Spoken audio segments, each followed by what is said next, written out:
काजल मंडप में दीप का इंतजार कर रही थी, लेकिन दीप वहां से गायब हो चुका था।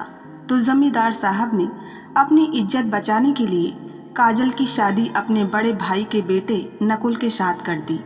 जब वह अपनी ससुराल पहुंची, वहां उसे पता चला कि उसका पति नकुल तो अनपढ़ है। उसकी हैसियत इस घर में एक नौकर से ज्यादा नहीं, जबकि वह पूरे घर का मालिक है। काजल को नकुल की सच्चाई पता चल गई थी, इसीलिए उसने एक फैसला लिया था। तो सुनते हैं अब हमारी आगे की कहानी। शाम को जब काजल कमरे से बाहर आई तो नौकरानी से नकुल के बारे में पूछा। अब नकुल की तबीयत कैसी है? नौकरानी ने बताया, अब नकुल भैया ठीक हैं और बाहर गए हैं। काजल समझ गई कि नकुल कहाँ गया होगा और वो भी वहाँ पहुँच गई। उसका अंदाजा बिल्कुल सही था। नकुल उसे पशुओं के बाड़े में ही मिला। वो उनके साथ कितना खुश था। पहली बार उसने नकुल को मुस्कुराते हुए देखा। काजल सोचने लगी, इतना सरल इंसान कभी धोखेबाज हो ही नहीं सकता। मुझसे ज़्यादा समझदार तो सच में ये पशु हैं। इन्हें मुझसे ज़्यादा अच्छे बुरे की समझ है। जब नकुल ने उसे वहाँ देखा तो हैरान रह गया और बोला, आप और यहाँ? काजल बोली, क्यों, क्या मैं यहाँ नहीं आ सकती? नकुल धीरे से बोला, आप समझी नहीं, मेरे कहने का ये अर्थ नहीं था। काजल मुस्कुराते हुए बोली, ये गंभीरता भी अच्छी है, पर क्या किसी ने आपको बताया कि आप हंसते हुए ज़्यादा अच्छे लगते हैं? नकुल को ऐसे उत्तर की आशा नहीं थी, इसीलिए आगे वो कुछ नहीं बोला। काजल बोली, मैं यहाँ आपके लिए ही आई हूँ। आपकी दवाई का समय हो गया है, चलिए घर चलिए। नकुल बिना किसी विरोध के छोटे बच्चों की तरह उसके पीछे पीछे चल दिया। काजल ने पीछे मुड़कर देखा तो बूढ़ा नौकर खड़ा मुस्कुरा रहा था। उसने अपने हाथ आशीर्वाद की मुद्रा में ऊपर उठा रखे हुए थे। ऐसा लग रहा था जैसे वो कह रहा हो, भगवान तुम्हारी जोड़ी सलामत रखे, तुम दोनों हमेशा खुश रहो। काजल भी उनको देखकर मुस्कुरा दी। वो समझ गई थी कि अगर नकुल के बारे में उसे कोई सही सही जानकारी दे सकता है तो वो ये बूढ़ा ही है। घर पहुंचकर काजल ने नकुल को दवाई दी और कहा, अब आप जाकर आराम कीजिए। नकुल चुपचाप अपने कमरे में चला गया। काजल सोचने लगी, सास ससुर के लौटने से पहले उसे अपना काम कर लेना चाहिए। इसीलिए अगले दिन वो सुबह सुबह ही पशुओं के बाड़े में पहुंच गई और उसने बूढ़े के साथ ढेर सारी बातें की। आज उसे नकुल के बारे में छोटी से छोटी जानकारी भी मिल गई। अगले दिन पता चला कि अभी उसके सास ससुर नहीं लौटने वाले। काजल खुश हो गई। अब तो यह उसका रोज का नियम बन गया था। वो बूढ़े के साथ बैठकर बातें करती और नकुल वहाँ पर काम करता रहता। नकुल की मेहनत और फुर्ती की तो वो कायल हो गई थी। आलस उसे छू तक नहीं गया था। पशुओं के लिए चारा लाना, उसे काटना, सही समय पर उन्हें दाना पानी देना, उनकी साफ सफाई और फिर दूध निकालना, ये सभी काम नकुल ही करता था। एक दिन वो दूध निकाल रहा था तो काजल भी उसके पास आकर बैठ गई और ध्यान से उसे देखने लगी। नकुल ने पूछा, क्या आपको भी सीखना है? काजल ने हाँ में गर्दन हिला दी तो नकुल ने कहा, बाबा, इन्हें भी दूध दोहना सिखा दो। बूढ़े नौकर ने हंसते हुए कहा, ये मुझसे नहीं तुमसे सीखना चाहती है बेटा। काजल नकुल के और करीब आ गई और बोली, चलिए बताइए कैसे करते हैं।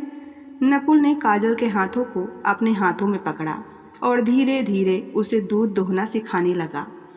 काजल किसी छोटी बच्ची की तरह रोमांचित हो रही थी। उसे ख्याल ही नहीं था कि वो नकुल के कितना करीब आ गई है, पर यहाँ नकुल की धड़कनें बढ़ चुकी थी। उसे काजल का यूं अपने इतने करीब आना उसे अच्छा लग रहा था। इसी बीच बूढ़ा नौकर गाय के बछड़े को वहाँ ले आया। नकुल ने दूध की धार गाय के बछड़े के मुंह में मारी तो काजल भी बोली, मुझे भी ऐसे ही दूध पीना है। नकुल ने उसके मुंह में भी दूध की धार मारी तो वो किसी छोटे बच्चे की तरह खुश हो गई और खिलखिलाकर हंसने लगी।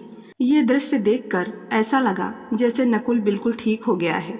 बूढ़े बाबा बछड़े को बांधने चले गए। काजल जैसे ही जाने के लिए आगे बढ़ी तो गोबर पर उसका पैर पड़ा और वो फिसल गई। नकुल ने बड़ी फुर्ती से उसे अपनी बाहों में थाम लिया। एक बार फिर उनकी आंखें मिली। इस बार काजल ने बेरुखी से नहीं, शर्म से अपनी नज़रें झुका ली। उसके गुलाबी गाल शर्म से लाल हो गए। आज जब काजल घर लौटी तो बहुत चुप थी। उसे समझ नहीं आ रहा था कि उसके साथ हुआ क्या है। उसे नकुल से कैसी शर्म महसूस हुई। क्या उसे धीर गंभीर नकुल अच्छा लगने लगा है? कहीं उसे नकुल से प्यार तो नहीं। फिर उसने अपने मन को झंझोड़ा। ये कोई प्यार व्यार नहीं, सिर्फ हमदर्दी है। उसकी दुख भरी कहानी सुनकर उसके मन में नकुल के लिए सिर्फ हमदर्दी पैदा हुई है, प्यार नहीं। उसने इस बात को सिरे से नकार दिया। यह कुछ दिन उसके लिए बहुत अच्छे रहे। इन दिनों में उसने बहुत कुछ सीखा। अगले दिन जब वो बूढ़े नौकर से मिलने गई तो बोली, बाबा, शायद अब मैं तुमसे फिर मिलने ना आ सकूं। कल शाम तक मेरे सास ससुर वापस आ जाएंगे। बूढ़ा नौकर बोला, बिटिया, तुमसे बात करके बहुत अच्छा लगा। तुमसे एक बात कहना चाहता हूँ। शायद तुम्हें मेरी बात पर यकीन ना हो, पर यही सच्चाई है। मुझे लगता है इस बार तुम्हारे सास ससुर अकेले नहीं लौटने वाले, उनके साथ दीप भी होगा। पहले तो काजल ये सुनकर बहुत खुश हो गई। फिर वह बोली, आप यह बात इतने यकीन के साथ कैसे कह सकते हैं? बूढ़ा मुस्कुराया और बोला, मैं इन लोगों की नस नस से वाकिफ़ हूँ, क्योंकि मैं जानता हूँ दीप कहीं गायब नहीं हुआ था, बल्कि कुछ दिनों के लिए छुप गया था। यह सब इनकी मिली भगत है। काजल पर एक और पहाड़ टूट पड़ा। क्या दीप भी इनके जैसा ही है? क्या वो जानबूझकर कहीं छुप गया था? पर क्यों? इसका मतलब वो भी अपने माता पिता की तरह धोखेबाज है, और उसका वो प्यार सब कुछ सिर्फ झूठ था। काजल की आंखों में आंसू आ गए। प्यार के नाम पर उसके साथ कितना बड़ा छल हुआ है। जिस प्यार के कारण वो आज इन परिस्थितियों में है, और जिस प्यार के लिए उसने अपनी शादी तक को ठुकरा दिया, क्या वो धोखेबाज हो सकता है? उसका मन यह मानने को तैयार नहीं था। बूढ़ा बोला, बिटिया, तुम्हारा दिल दुखाने का मेरा कोई इरादा नहीं था, पर यह सच है, दीप बाबू कहीं नहीं गया था, वो बस कहीं छुप गया था। मैं तो यह भी जानता हूँ कि इस समय वो कहाँ है। काजल बोली, बताइए मुझे, बाबा, दीप कहाँ है?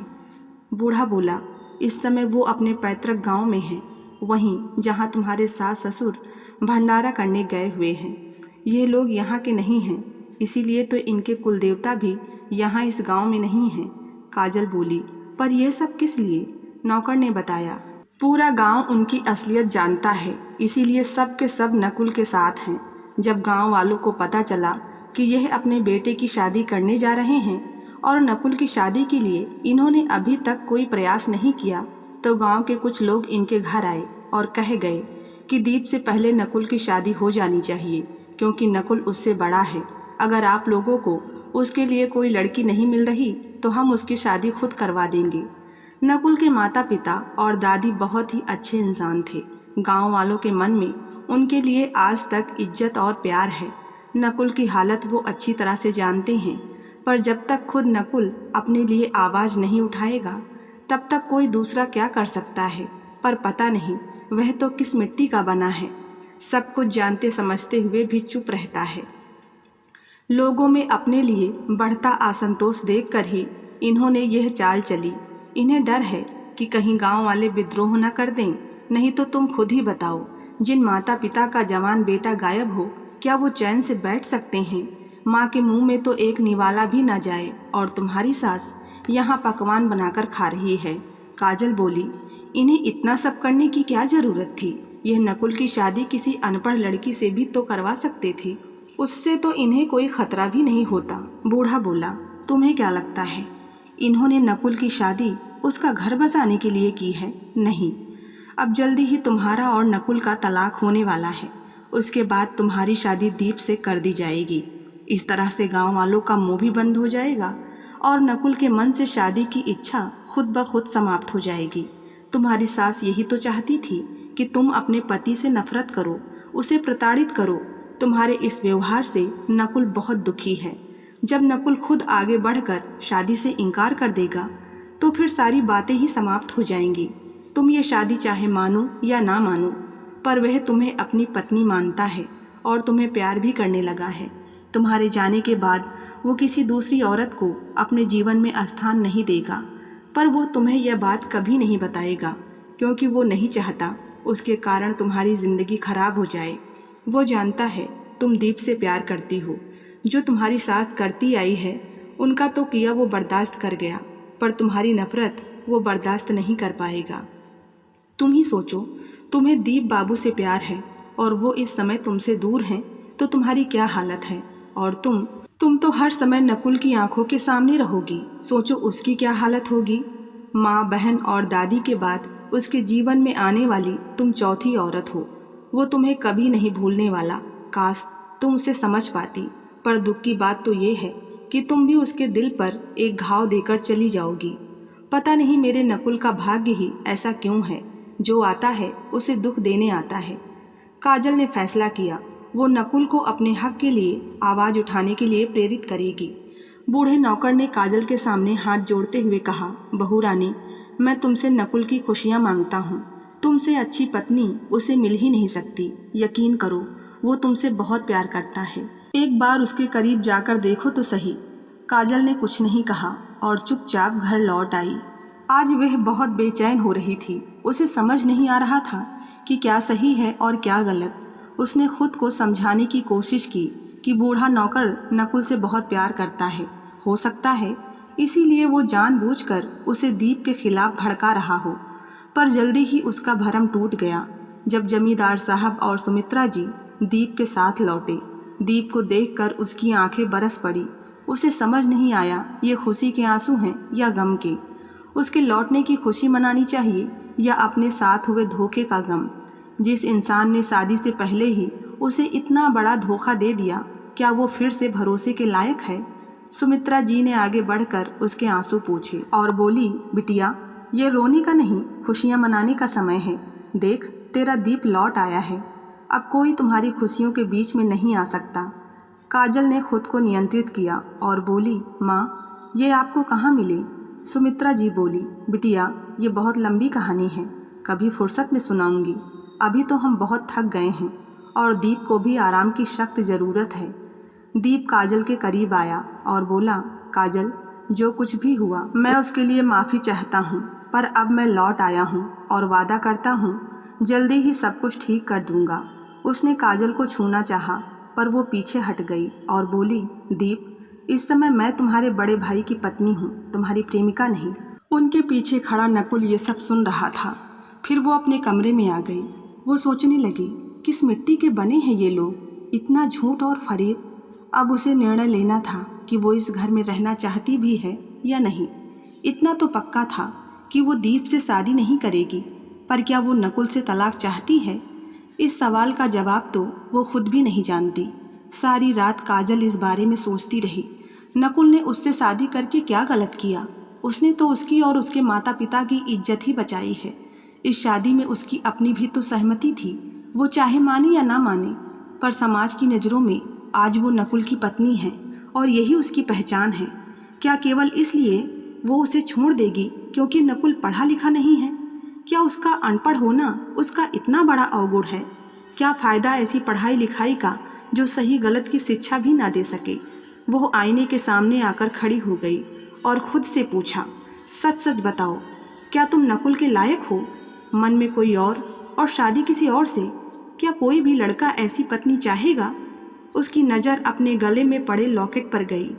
आज पहली बार उसने लॉकेट उतार कर गले में मंगलसूत्र पहना और ख़ुद को देखा तो लगा जैसे आज वो पूरी हो चुकी है। क्या वो अपने पति को किसी और के साथ बांट सकती है?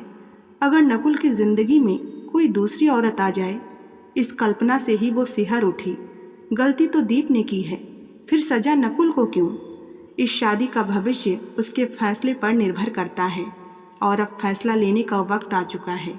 अगली सुबह सुमित्रा जी ने काजल को बुलाया। बिटिया, जल्दी आओ, देखो वकील साहब आए हैं।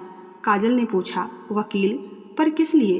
वह बोली, तुम्हारा और नकुल का तलाक करवाना है, उसके बाद ही तो तुम्हारी शादी दीप से हो पाएगी। नकुल को अंगूठा लगाने के लिए बुलवाया गया। काजल उसे ही देख रही थी, पर नकुल ने काजल की तरफ देखा तक नहीं और चुपचाप अंगूठा लगाकर घर से चला गया। काजल उसे जाते हुए देखती रही। उसने सोचा, जब नकुल ही इस रिश्ते को नहीं निभाना चाहता तो फिर वो अकेली क्या कर सकती है। उसने भी कागजात पर साइन कर दिए। आज नकुल दोपहर में खाना खाने भी नहीं आया। काजल को पता था कि वो कहाँ है, पर वो उसके पास नहीं जा सकती थी। रात को भी नकुल उसे कहीं दिखाई नहीं दे रहा था, तो उसने नौकरानी से पूछा, आज वो कहीं नज़र नहीं आ रहे? दिन में भी खाना खाने नहीं आए थे और अब इतनी रात हो चुकी है, अभी तक घर लौटे नहीं हैं। सब ठीक तो है? नौकरानी बोली, बहू रानी, कुछ भी ठीक नहीं है। वही हुआ जिसका डर था। भोला ने ना जाने मालकिन के आगे क्या कुछ बढ़ा चढ़ा कर बातें बताई हैं, जिसके कारण आज दीप भैया और कुछ लोगों ने मिलकर नकुल भैया को बहुत मारा। उन्हें बहुत ज़्यादा चोटें आई हैं और इस समय वो पशुओं के बाड़े में हैं। बेहोशी में भी वो आपको पुकार रहे हैं। काजल सिहर उठी, क्या? और तुम ये सब मुझे अब बता रही हो? काजल उसी समय बाड़े में पहुंच गई। जब उसने वहां जाकर नकुल की हालत देखी तो रोते हुए उसके सीने से लग गई। उसे बहुत बुरी तरह से मारा गया था। काजल ने रोते हुए पूछा, ये सब क्यों? नकुल मुस्कुराया और बोला, यह आपके करीब आने की सज़ा है। यह सुनकर काजल गुस्से से लाल हो गई और बोली, वो कौन होता है हमारे बीच में आने वाला? हम पति पत्नी हैं। और तुम्हारी हिम्मत कैसे हुई तलाक के कागजात पर अंगूठा लगाने की? क्या ऐसा करने से पहले तुमने एक बार भी मुझसे पूछा कि मैं क्या चाहती हूँ? तुम खुद को समझते क्या हो? जब मन हुआ मुझसे शादी कर ली और जब मन किया तलाक दे रहे हो। मैं कोई खिलौना नहीं जो जब चाहे कोई भी आकर मुझसे खेल ले। नकुल बोला, तुम क्या चाहती हो काजल? काजल बोली, तुम अब भी नहीं समझे, मैं तुम्हें चाहती हूँ। ये सुनकर नकुल उसे अपनी बाहों में जकड़ लेता है और धीरे धीरे उसकी बाहों का घेरा मजबूत होता जा रहा था। बूढ़ा नौकर ये दृश्य देखकर मुस्कुराते हुए कमरे का दरवाज़ा बंद करके बाहर चला जाता है। अब उसकी यहाँ कोई ज़रूरत नहीं। दोनों एक दूसरे से गले लगकर रो रहे थे और धीरे धीरे दोनों एक दूसरे में समा गए। आज सही मायने में काजल नकुल की अर्धांगिनी बन गई। अगली सुबह बूढ़े बाबा ने उन दोनों को जल्दी जगा दिया और काजल से बोले, बहू रानी, अब जल्दी से घर लौट जाओ। अगर किसी को पता चला कि तुम सारी रात यहाँ थी तो अनर्थ हो जाएगा। काजल बोली, आप ठीक कह रहे हैं बाबा। इन लोगों के पाप का घड़ा भर चुका है। अब इन्हें इनके किए की सज़ा मिलनी चाहिए। मैं आपके साथ हूँ। इन लोगों को दूसरों को धोखा देने का बहुत शौक है। हमें इन्हें इन्हीं की भाषा में जवाब देना होगा। और फिर उसने अपनी योजना उन दोनों को बताई तो वह भी उसकी बात पर सहमत हो गए। काजल चुपचाप घर पहुंच गई। नौकरानी ने उसके लिए दरवाज़ा खोल दिया और किसी को कुछ पता नहीं चला कि वो सारी रात घर से बाहर थी। सुबह जब उसकी आंख खुली तो दीप उसके कमरे के दरवाजे पर खड़ा उसे पुकार रहा था। जब वो नीचे पहुंची तो सुमित्रा जी मुस्कुराते हुए बोली, लगता है आज तुमने अपनी नींद पूरी की है। समझ सकती हूँ, जब से तुम इस घर में आई हो तुम्हें पल भर का भी चैन नसीब नहीं हुआ। अब मुझसे तुम दोनों का ये दुख और बर्दाश्त नहीं होता। तलाक की कार्यवाही होती रहेगी। मैं आज ही पंडित जी से बात करके तुम दोनों की शादी करवा देती हूँ। काजल कुछ नहीं बोली, बस मुस्कुरा दी। अभी वो नाश्ता कर ही रहे थे कि घर में पुलिस आ गई। दीप पुलिस को यहाँ देखकर हैरान था और बोला, ये पुलिस किसने बुलाई? काजल ने कहा, इन्हें मैंने बुलाया है। दीप बोला, तुमने? पर क्यों? काजल बोली, शायद आप लोगों को ध्यान ही नहीं कि नकुल कल से गायब है। मैं नहीं चाहती जो दीप के साथ हुआ वही नकुल के साथ हो, वरना हमारा तलाक कैसे होगा। इसीलिए मैंने उसके गुमशुदा होने की रिपोर्ट लिखवा दी है। और फिर वो इंस्पेक्टर साहब के पास जाकर बोली, आइए, मैंने ही आपको बुलाया है। मेरे पति नकुल कल से गायब हैं। सुमित्रा जी ने उसकी बात को काटते हुए कहा, इंस्पेक्टर साहब, हमारी बहू को कुछ गलतफहमी हो गई है। मेरा बेटा कहीं नहीं गया, घर पर ही है। इस समय वो पशुओं के बाड़े में होगा। इंस्पेक्टर साहब बोले, ठीक है, तो फिर उनसे वहीं चलकर मिल लेते हैं। नकुल की पिटाई के बारे में दीप ने माता पिता को कुछ नहीं बताया था। उसे डर था कि नकुल की हालत देखकर पुलिस उसे छोड़ेगी नहीं। वो कहने लगा, ये सब तो घर का मामला है, आप क्यों चिंता करते हैं, हम सब सुलझा लेंगे। काजल बोली, नहीं इंस्पेक्टर साहब, ये कोई घर का मामला नहीं है। कुछ दिनों पहले मेरा देवर अचानक अपनी ही शादी से गायब हो गया था और अब मेरे पति गायब हैं। ये कोई छोटी बात नहीं है। मुझे तो लगता है ज़रूर कोई दुश्मन है जो छुपकर हमारे परिवार से अपनी दुश्मनी निकाल रहा है। आपको कार्यवाही करनी ही होगी। हर हाल में मेरे पति को ढूंढ कर लाना होगा। इंस्पेक्टर साहब बोले, घबराइए मत मैडम, हम आपके पति को ज़रूर ढूंढ लेंगे। पुलिस पशुओं के बाड़े में पहुंची तो वहां नकुल की हालत देख इंस्पेक्टर साहब ने नकुल से पूछा, आपकी ये हालत किसने की? जमींदार साहब और सुमित्रा जी डर गए।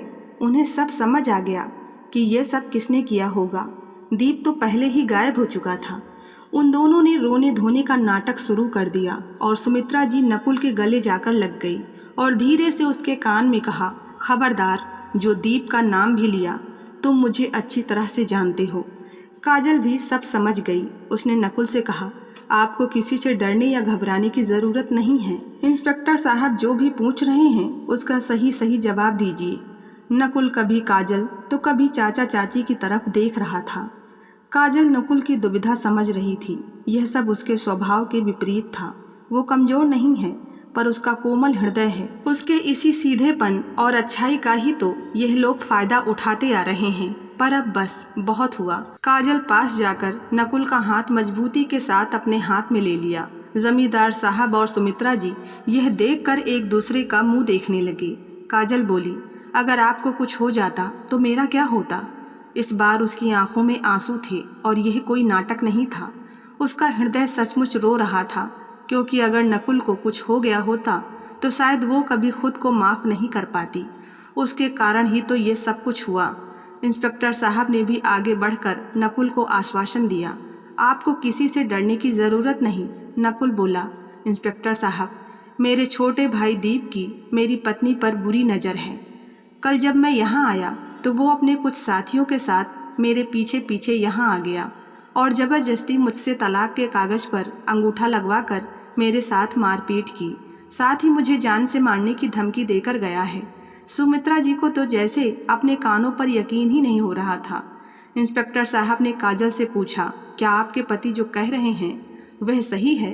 काजल बोली, हाँ इंस्पेक्टर साहब, इनका कहना बिल्कुल सही है। पहले मेरी शादी मेरे देवर से तय हुई थी, पर उस समय वो शादी छोड़कर भाग गया और अब वापस आने के बाद वो हम पर तलाक लेने का दबाव बना रहा है। कल उसने मेरे साथ जबरदस्ती करने की कोशिश भी की। परिवार की मर्यादा के नाम पर मेरे सास ससुर ने मेरा मुंह बंद करवा दिया और किसी से कुछ बताने पर बुरे परिणाम की धमकी भी दी। सुमित्रा जी बिफर पड़ी, यह दोनों झूठ बोल रहे हैं। यह मेरे बेटे को फंसाने की कोशिश कर रहे हैं। इंस्पेक्टर साहब बोले, माता जी आप शांत रहिए, सच क्या है इसका पता तो हम लगा ही लेंगे। सुमित्रा जी ने काजल से कहा, तुम ऐसा क्यों कर रही हो मेरे बेटे के साथ?